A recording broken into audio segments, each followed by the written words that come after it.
আমি আজকে আমার ছেলেমেয়ের জন্য ডিম ছাড়া মেয়োনিজ তৈরি করব।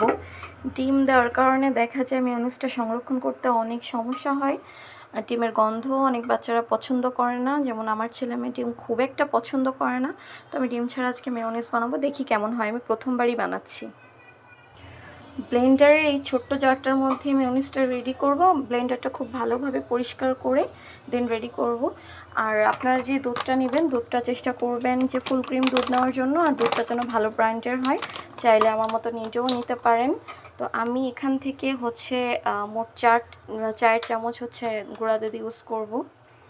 এই যে এরকম ভরে ভরে 4 টেবিল স্পুন। আমি যেহেতু প্রথম বানাচ্ছি কেমন হবে এই জন্য আমি অল্প করেই বানিয়ে দেখছি।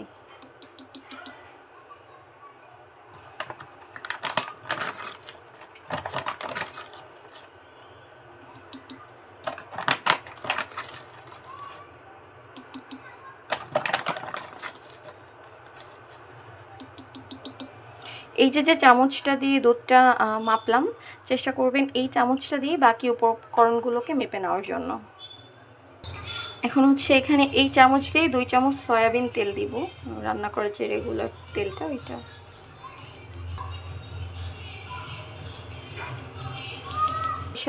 এখন দিয়ে দেবো সরিষার তেল। আমি এখানে 4 চামচ সয়াবিন নিয়েছি, আর দুবার দিচ্ছি সরিষার তেল।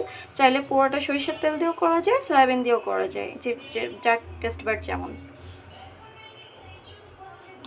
আবার চাইলে তেল ছাড়াও অনেকে করে থাকে, ওটা না রেখে খেতে পারবেন না। এবার এই 4 চামচের 4 চামচ পানি দিয়ে দিতে হবে। এবার এখানে আমি এরকম 4 কোয়া রসুন দিয়ে দিব। এটা যে দেশি রসুনটা, ওটা দিচ্ছি। আপনারা চাইলে এমনি যে বড় ইন্ডিয়ান রসুন থাকে ওখান থেকে 1 কোয়া রসুন দিয়ে দিলেই হয়ে যাবে। এটা দিলে স্মেলটা ভালো আসে। এবার আসি সবথেকে ইম্পর্ট্যান্ট পার্টস নিয়ে, সেটা গোলমরিচ। গোলমরিচ না দিলে কিন্তু মেয়োনিজের আসল টেস্টটা পাওয়া যাবে না, সো এটা স্কিপ করা যাবে না।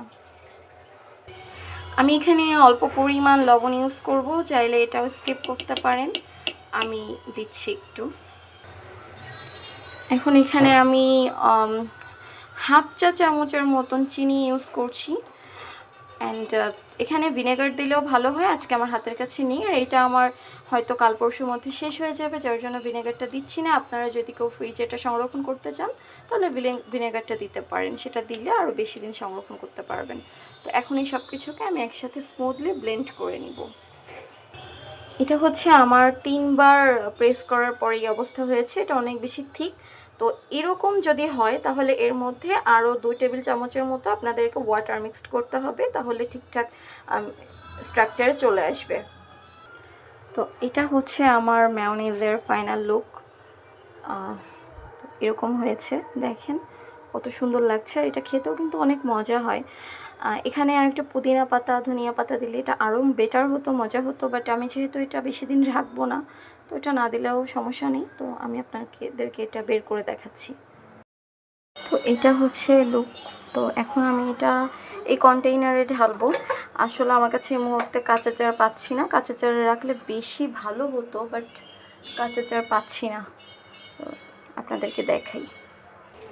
তো এই যে দেখেন এটার ফাইনাল লুকস। এটা গরম, তো এটা খেতে যে কি মজা। যদি এখন অবধি কেউ না বানায় থাকেন তাহলে ডেফিনেটলি বানাবেন, আর আমাকে কমেন্টস করবেন যে কেমন হয়েছে। এটা কিন্তু কোনো ডিম ছাড়া বানানো হয়েছে। আর হ্যাঁ, যারা এটা ঝাল মেয়োনিজ করতে চাচ্ছেন তারা এখানে চিলি যে সসটা, সেই সসটা দিবেন। আর একটু হট টমেটো কেচাপ দিলে এটা ঝাল মেয়োনিজ হয়ে যাবে। আর ডেফিনেটলি সংরক্ষণ করতে চাইলে ভিনেগার দিবেন। আমি ভিনেগারটা দিইনি, চাইলে লেবু রসও দিতে পারেন। আমার বাসায় দুটোর একটা অ্যাভেলেবেল নেই, তাই আমি দিতে পারিনি। আর এটা বাচ্চাদেরকে আপনারা খাওয়াতে পারেন, ঘরে তৈরি স্বাস্থ্যসম্মত।